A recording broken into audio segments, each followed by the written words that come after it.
1 Samuel 9, procure aí. Enquanto você abre, eu queria falar uma coisa. Quantos de vocês, quando compram um carro, ou um celular, ou um computador, uma televisão, ficam ansiosos para ler o manual de instruções? Uau, eu não vejo a hora de ler o manual de instruções e aprender tudo que essa minha máquina pode fazer. Ninguém.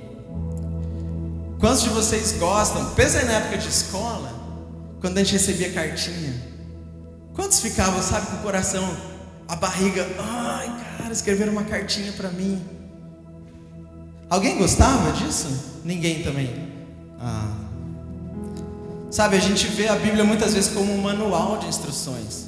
E manual de instruções é meio chato. Começa de repente a olhar para ela como uma carta de amor de Deus para você. Talvez seja mais legal. Talvez você tenha mais interesse.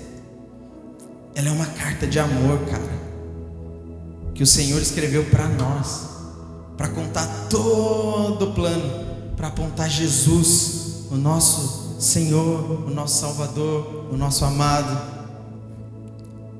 Não é só um manual de instruções, é muito mais. 1 Samuel 9, verso 1. Deixa eu abrir aqui também. Havia um homem de Benjamim, rico e influente, chamado Quis, filho de Abiel, neto de Zeror, bisneto de Becorate, trineto de Áfia. Ele tinha um filho chamado Saul, jovem, de boa aparência, sem igual entre os israelitas. Os mais altos batiam nos seus ombros, tipo pastorzão. E aconteceu que as jumentas de Quis, pai de Saul, extraviaram-se. E ele disse a Saul: chame um de seus servos e vá procurar as jumentas. Eles atravessaram os montes de Efraim e a região de Salissa, mas não as encontraram. Prosseguindo no distrito de Saalim, mas as jumentas também não estavam lá. Então atravessaram o território de Benjamim e mesmo assim não as encontrou.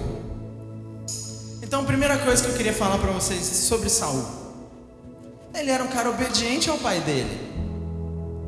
Ele não reclamou e ele seguiu essa ordem que o pai dele deu.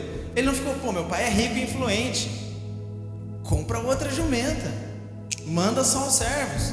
Não, a Bíblia fala que ele foi e deu o maior rolê, foi em vários distritos, vários lugares, procurando pelas jumentas perdidas do pai. Olha só, talvez ele era um cara legal. Depois no verso 5, chegando ao distrito de Zuf, disse Saul ao seu servo: vamos voltar, ou meu pai deixará de pensar nas jumentas para começar a se preocupar conosco. Então olha só, Saul também se preocupava com a família dele. Ele se importava com seu pai. Ele podia aproveitar esse período para gandaia, balada, festa, bagunça. Não, ele estava falando com o servo: cara, não é melhor a gente voltar? Senão o papai vai ficar preocupado. Então ele era obediente, ele era preocupado. Verso 6, continuando. O servo contudo respondeu: nessa cidade mora um homem de Deus que é muito respeitado. Tudo o que ele diz acontece. Vamos falar com ele, talvez ele aponte o caminho a seguir. Saul disse a seu servo: se formos, o que podemos lhe dar? A comida de nossos sacos de viagem acabou. Não temos nenhum presente para levar ao homem de Deus. O que temos para oferecer? Olha, Saul conhecia a Deus e ele também respeitava as leis divinas, porque era costume na época, quando você ia visitar um profeta, você levava algo de valor para ele. Mais um ponto legal de Saul: ele era respeitoso tanto com Deus quanto as leis de Deus. Ele honrava os profetas. Mais um, verso 8. O servo lhe respondeu: tenho 3 gramas de prata, darei isso ao homem de Deus, para que ele nos aponte o caminho a seguir. Então eu acho que Saul era gente boa, porque o servo estava interessado em ajudar ele. Imagina o seu servo te falar: cara, toma aqui, eu tenho dinheirinho para você poder dar para o profeta. Ele não ia falar isso se ele não gostasse de Saul. Nem faz sentido. Vocês estão me entendendo? Vocês estão me entendendo? Aí, vamos lá para o verso 15, ainda de 1 Samuel 9.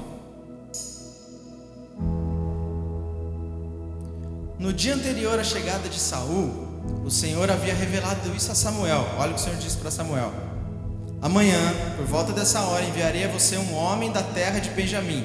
Unja-o como líder sobre o meu povo Israel. Ele libertará o povo das mãos dos filisteus. Atentei para o meu povo, pois seu clamor chegou a mim. E quando Samuel viu Saul, o Senhor lhe disse: esse é o homem de quem lhe falei. Ele governará o meu povo.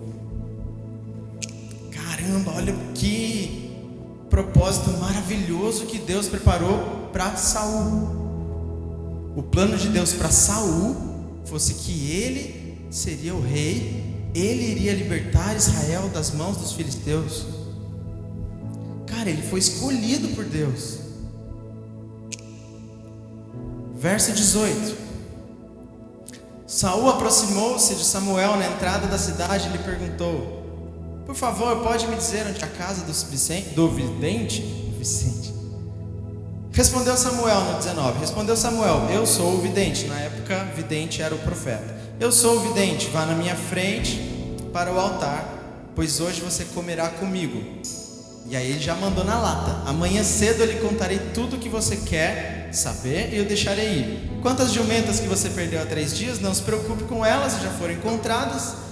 E a quem pertence, olha isso, e a quem pertencerá tudo o que é precioso em Israel, senão a você e toda a família de seu pai? Saul respondeu: acaso não sou um benjamita, da menor das tribos de Israel?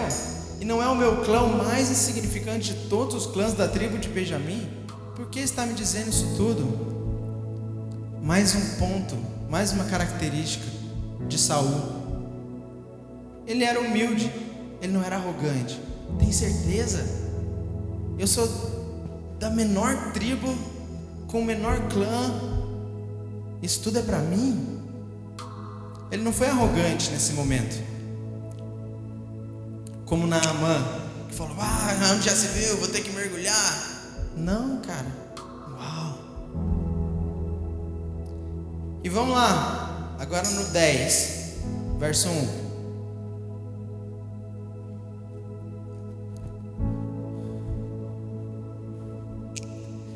Então Samuel apanhou um jarro de óleo, derramou sobre a cabeça de Saul e o beijou, dizendo: o Senhor o tem ungido como líder da herança dele. Hoje, quando você partir, encontrará 2 homens perto do túmulo de Raquel em Zelza, a fronteira de Benjamim. E eles lhe dirão: as jumentas que você foi procurar já foram encontradas. Agora seu pai deixou de se importar com elas e está preocupado com vocês. Está perguntando: como encontrarei meu filho? Então dali você prosseguirá, você não vai olhar para trás. Prossiga para o carvalho de Tabor. 3 homens virão subindo ao santuário de Deus em Betel. Encontrarão você ali. Um estará levando 3 cabritos, outros 3 pães, outro uma vasilha de couro cheia de vinho. Eles o cumprimentarão e lhe oferecerão 2 pães que você deve aceitar. Olha o tanto de instrução. Depois você irá a Gibeá de Deus, onde há um destacamento filisteu. Ao chegar na cidade, você encontrará um grupo de profetas descendo do altar no monte, tocando liras, tamborins, flautas, harpas, e eles estarão profetizando. O Espírito do Senhor se apossará de você, e com eles você profetizará em transe e será um novo homem. No 8. Assim que estes sinais tiverem no 7. Assim que esses sinais tiverem se cumprido, faça o que achar melhor, pois Deus está com você. Vá na minha frente até Gilgal, depois eu irei também para oferecer holocaustos e sacrifícios de comunhão. Mas você deve esperar, mais uma instrução, você deve esperar 7 dias até que eu chegue e lhe diga o que fazer. Caramba, o tanto de instrução. Sabe o que é legal? Saul seguiu todas, exatamente como foi mandado. Cara, talvez Saul não fosse um cara tão problemático assim. E aí no 10:10, chegando em Gibeá, um grupo de profetas o encontrou. O Espírito de Deus se apossou dele e ele profetizou em transe no meio deles. Então aqui ele foi cheio do Espírito de Deus. Saul, ele era um cara de família, era um cara correto, obediente. Ele foi de fato escolhido por Deus. e ele foi cheio do Espírito de Deus. Quantos de nós também buscamos a mesma coisa? Não é verdade? Quantos de nós queremos ser cheios do Espírito de Deus? Eu quero. Nós precisamos ser cheios do Espírito. E a história de Saul segue. Ele é apresentado como o novo rei. E aí começa o desafio: liderar esse povo de Deus. E cara, Saul, ele era uma pessoa normal, igual a gente, que cuidava de sua família, era legal com seu servo, ele temia a Deus. E o Senhor o escolheu e deu para ele um propósito. E na nossa vida, quantas palavras, quantas profecias, quantas promessas nós já recebemos do Senhor, dizendo que o Senhor tem algo para a nossa vida, que o Senhor tem um plano para nós. Não é diferente.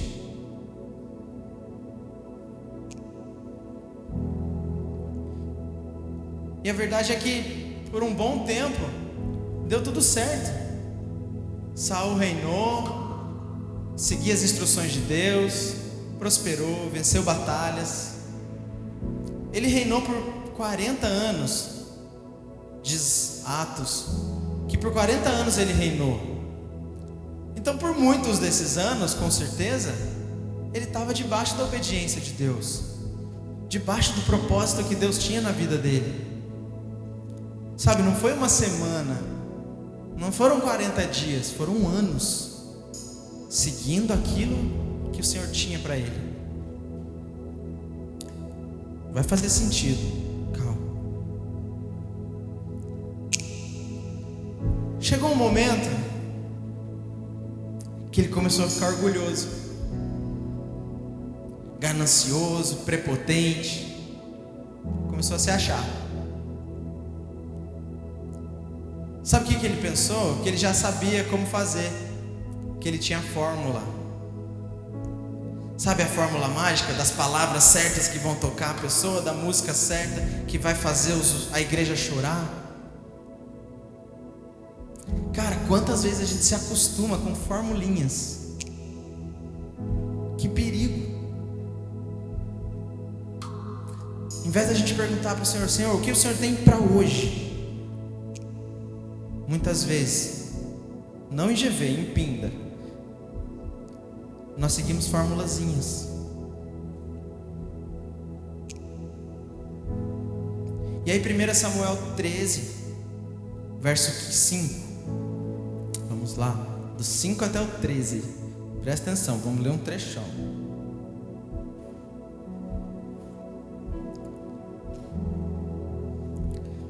Primeiro Samuel 13, verso 5. Os filisteus reuniram-se para lutar contra Israel, com 3.000 carros de guerra, 6.000 condutores de carros e tantos soldados quanto a areia da praia. Eles foram a Micmas, a leste de Bet-Aven, e lá acamparam. Quando os soldados de Israel viram que a situação era difícil e que seu exército estava sendo muito pressionado, esconderam-se em cavernas e buracos entre rochas, impostos e cisternas. Alguns hebreus até atravessaram o Jordão para chegar à terra de Gade e de Gileade. Saul ficou em Gilgal e os soldados que estavam com ele tremiam de medo.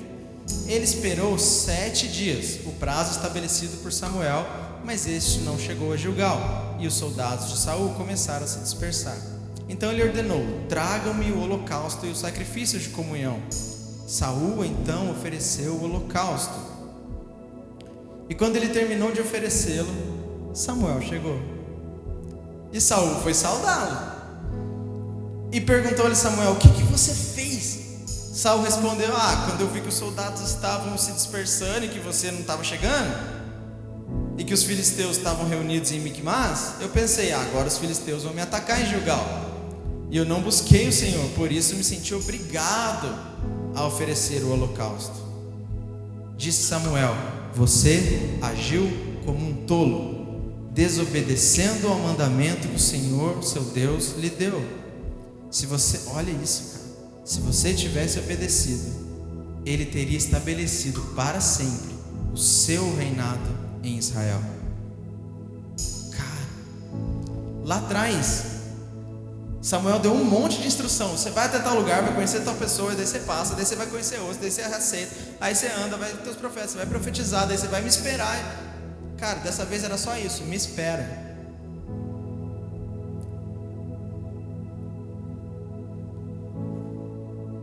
Era só um pedido do Samuel representando Deus. Me espera. E o que ele fez, parece uma besteirinha. Ele só ofereceu o sacrifício. O que tem de mais? Parece que ele estava fazendo a coisa certa. Quantas vezes ele não deve ter visto Samuel fazendo exatamente a mesma coisa, falando as mesmas palavras? Quantas vezes na nossa vida a gente faz isso? A gente faz uma oração e a gente não tem paciência de esperar. A gente já quer sair, sabe? Tomando uma atitude que a gente acha que é a certa. Muitas vezes a gente coloca a muleta da paz, Eu faço uma oração e se eu sinto paz, eu vou fazer. Cuidado, é importante a paz. Mas quando a gente quer muito uma coisa, às vezes a gente pode se confundir com a paz e a nossa vontade. Saul fez só um sacrifício. O problema não foi a ação, mas foi a forma, o coração. O coração de Saul naquele momento. Porque mesmo depois dele ter sido exortado por Samuel, nessa bronca que Samuel deu nele, a Bíblia não fala sobre um arrependimento de Saul. Ele continuou fazendo, a partir daí as burradas. Mas lembra quem ele era lá no começo? Ele era um cara normal, legal.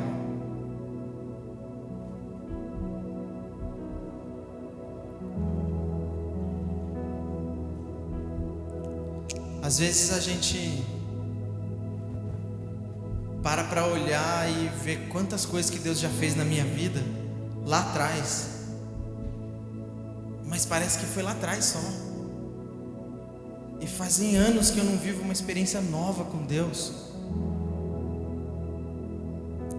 Por que será? Se Deus é um Deus de novidade. Às vezes a gente fica saudosista e lembrando de tempos em que coisas aconteceram na minha vida, que Deus fez coisas na minha vida. Mas e o hoje? Ele continua, fazendo, operando. Ele continua tendo algo para mim, para você, para cada um de nós.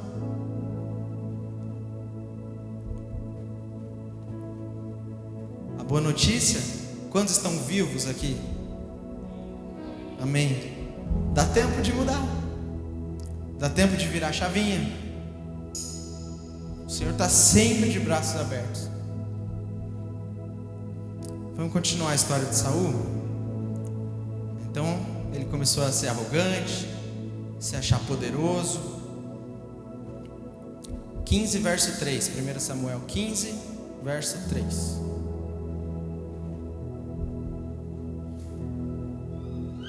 Agora vão, ataquem os amalequitas. Outra ordem, certo? Agora vão, ataquem os amalequitas e consagrem ao Senhor para a destruição tudo o que lhes pertence. Não poupem, matem homens, mulheres, crianças, recém-nascidos, bois, ovelhas, camelos, jumentos. Está bem claro o que era para ele fazer. No 9. Mas Saul e o exército pouparam Agag e o melhor das ovelhas e dos bois, os bezerros gordos e os cordeiros. Pouparam tudo que era bom, e tudo que era desprezível e inútil eles destruíram. Aí no 12. De madrugada, Samuel foi ao encontro de Saul, mas lhe disseram: Saul foi para o Carmelo, onde ergueu um monumento em sua própria honra. Se perdeu completamente. Quando Samuel o encontrou, Saul disse: o Senhor o abençoe. Segui as instruções do Senhor. Samuel, porém, perguntou: então que balido de ovelhas é esse que ouço com meus próprios ouvidos? Que mugido de bois é esse que estou ouvindo? Respondeu Saul: os soldados trouxeram dos amalequitas. Eles pouparam o melhor das ovelhas e dos bois para sacrificarem ao Senhor seu Deus, mas destruímos totalmente o restante. Samuel disse a Saul: fique quieto, e eu lhe direi o que o Senhor me falou essa noite. Respondeu Saul: diga-me. E Samuel disse: embora pequeno aos seus próprios olhos, você não se tornou líder das tribos de Israel? O Senhor o ungiu como rei sobre Israel e o enviou numa missão, ordenando: vai, destrua completamente aquele povo ímpio, os amalequitas, guerreie contra eles até que os tenha eliminado. Por que você não obedeceu ao Senhor? Por que você se lançou sobre os despojos e fez o que o Senhor reprova? Disse Saul: mas eu obedeci ao Senhor, cumpri a missão que o Senhor me designou, trouxe Agag, mas exterminei o resto. Os soldados tomaram ovelhas e bois dos despojos, o melhor que estava consagrado a Deus para a destruição, a fim de o sacrificarem ao Senhor, o seu Deus, em Gilgal. Porém, Samuel respondeu: acaso tem o Senhor tanto prazer em holocaustos e sacrifícios, quanto em que obedeça a sua palavra? A obediência é melhor que o sacrifício, a submissão é melhor do que a gordura dos carneiros.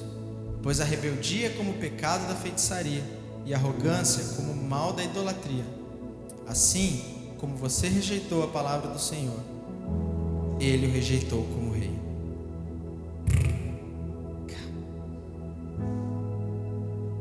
Olha onde é que estava o coração de Saul. Ele foi erguer um monumento para sua própria honra. Aquele cara que entendia quem era o profeta, quem era sua família, de onde ele veio, agora ele estava erguendo monumentos para sua própria honra.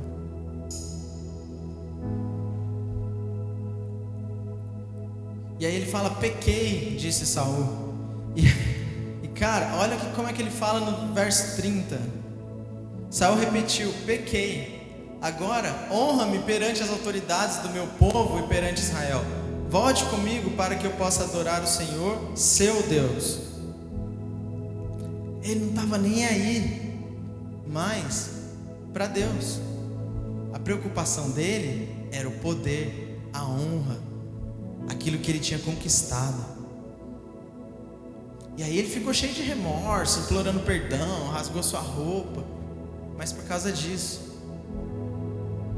ele não queria perder o status. Ele não estava arrependido. E a partir daí, meus amigos, deu tudo errado na vida de Saul. Ele continuou rei, mas sem o Espírito de Deus. E aí, tudo errado.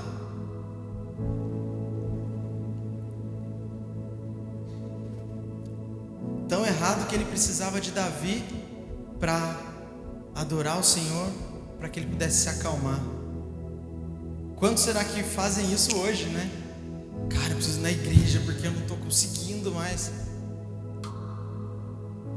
A igreja não é só para isso, para a gente se aproveitar e pegar e comer e sugar e sugar. Não, cara. Aqui é uma família, é um corpo onde um ajuda o outro, com amor, com o coração cheio, sabe, de gratidão, de alegria. E buscar a Deus é em casa. A gente precisa aprender a buscar o Senhor todo dia. E o que a gente derrama aqui é um reflexo da nossa vida lá. Não é o contrário. Aqui é só um reflexo do que eu tenho de comunhão com Deus todos os dias. Todos os dias. Então a gente vem aqui juntos para nós celebrarmos a Jesus. E não porque, sabe, eu não preciso, eu preciso. Não. E aí esse cara com um futuro maravilhoso, futuro brilhante, começou sua ruína. A Bíblia fala, né? Aquele que pensa estar em pé, cuidado. Não é aquele que está em pé, mas é aquele que pensa que está de pé. Então, se você acha que você está bem, cuidado para que não caia. É só um conselho. Eu creio que Saul pensou que o que ele recebeu no passado era o suficiente para o seu futuro todo. A experiência que ele teve com Deus lá no começo, quando a gente fala, o meu primeiro amor, mas isso foi há 20 anos, agora, estamos aí. O Senhor tem algo fresco, sabe? Algo novo, todo dia. Olha como Paulo fala em Filipenses 3,13. Paulo era incrível. E olha o que ele fala: irmãos, não penso que eu mesmo já tenha alcançado. E Paulo era cabuloso. Mas uma coisa eu faço, esquecendo-me das coisas que ficaram para trás e avançando para as que estão adiante, eu prossigo para o alvo. Não é esquecendo-me dos problemas, dos pecados, das tristezas, é esquecendo-me de tudo. Então, amém, Deus, obrigado, porque ontem foi incrível o meu momento com o Senhor, mas hoje eu preciso de algo novo. Hoje é algo fresco. Cara, o culto passado foi sensacional, mas hoje tem que ser novo, fresco. Quantos de nós, de novo, a gente fica se gabando por experiências passadas? Que eu participei do congresso de não sei das quantas e caiu ouro nas minhas mãos. E agora? O que tem nas suas mãos?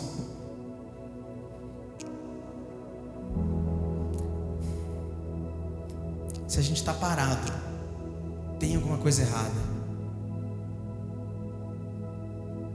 Às vezes, a gente está fazendo igual Saul, fazendo as coisas do nosso jeito, achando que vamos agradar a Deus, mas a verdade é que a gente está longe disso, cara. E às vezes a gente vem aqui esperando os parabéns, os obrigados. Uou, Tarquínio, você tocou muito guitarra hoje, foi incrível, cara. E aí, se ele não foi elogiado, ele vai embora triste. Não é esse o propósito, cara. E eu tô falando dele porque ele sabe disso, então tá tudo bem.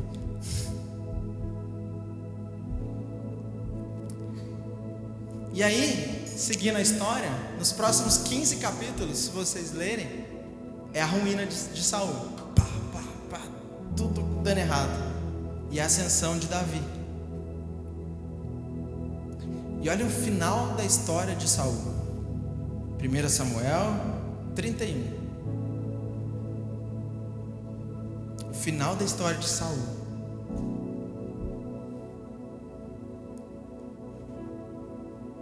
Samuel 31, verso 1. E aconteceu que, em combate com os filisteus, os israelitas foram postos em fuga, e muitos caíram mortos no monte Gilboa. Os filisteus perseguiram Saul e seus filhos. Lembra que ele era para libertar o povo dos filisteus? Os filisteus perseguiram Saul e seus filhos.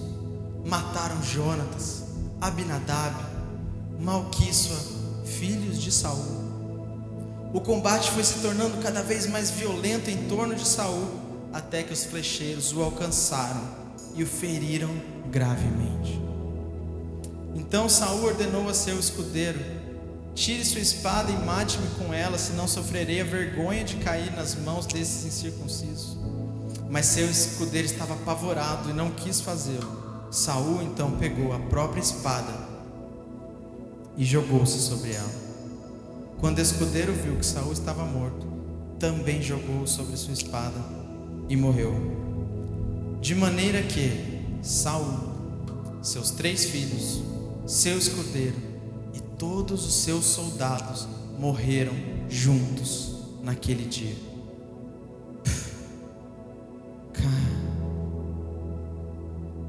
E ele arrastou, não foi sozinho. Mas por que veio Davi? Porque Saul não deu conta. E aí, quando eu entendo isso, cara, me dá um desespero, no sentido de que eu não quero que tenha que nascer um Davi, porque eu não fiz aquilo que o Senhor preparou para a minha vida, cara. Era propósito de Saul, não era de Davi. Talvez a gente nem conhecesse Davi. Talvez a história de Cristo viesse de Saul. Depois de Saul, Jonatas, seu filho. Mas não, cara. Imagina, eu não dei conta do que o Senhor fez preparou para mim, e Deus teve que levantar outro porque eu não dei conta.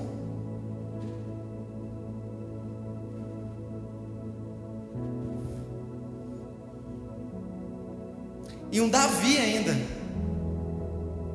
Um Davi que era adúltero, que era um assassino, que era um mentiroso. Caramba. Por quê? Por quê? Por causa do coração, cara. Por causa do coração de Davi, que era diferente. E o Senhor, sabe, quer restaurar isso em nós, os nossos corações. Por isso eu perguntei, quem está vivo? Se a gente está vivo, dá tempo. Eu não quero que nasça um Davi para fazer aquilo que Deus preparou para mim. Preciso trabalhar o meu coração.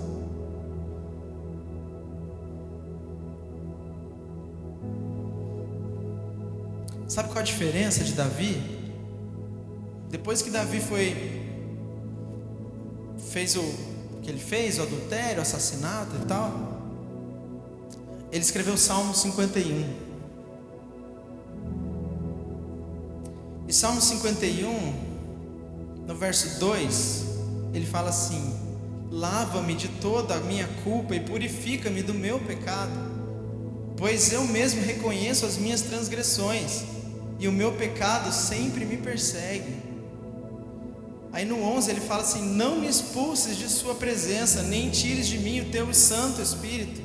Devolve-me a alegria da tua salvação, sustenta-me com o espírito pronto a obedecer. Cara, essa é a diferença. Saul, ei, me honra, vai junto comigo. Davi, cara, esquece o reino, mas não tira de mim o teu espírito. Eu não preciso das coisas materiais, cara, mas o teu espírito não pode sair de mim. Esse é o coração de Davi. Esse tem que ser o nosso coração.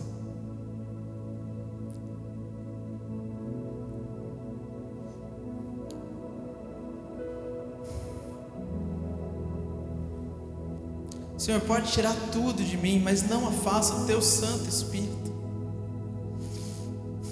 Olha essa oração, cara.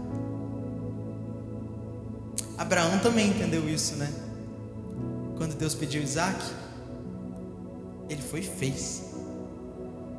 Sabe por quê? Ele entendeu que nada com você do meu lado é tudo. Nada com Deus é tudo. Moisés entendeu isso quando ele estava levando o povo no deserto. E aí Deus: Moisés, eu vou mandar um anjo, vai dar tudo certo, mas eu não vou não, sem o Senhor eu não saio daqui, porque tudo sem você é nada, nada com você é tudo, tudo sem você é nada. Poxa, se Saul tivesse entendido isso, nem teria Davi, talvez. Se eu conseguir entender isso no meu dia a dia, na minha vida,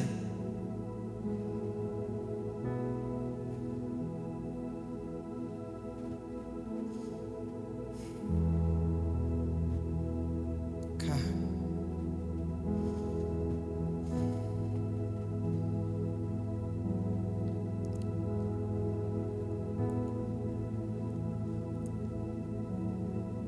mas a boa notícia é que a gente está aqui, vivos e firmes e fortes, e só depende da gente, de mais ninguém. A boa notícia, ou má, mas é boa, claro que é. O Senhor olha o nosso coração. Ele olha o nosso coração, então relaxa. Não precisa aparecer, porque Ele olha o seu coração, Ele te conhece.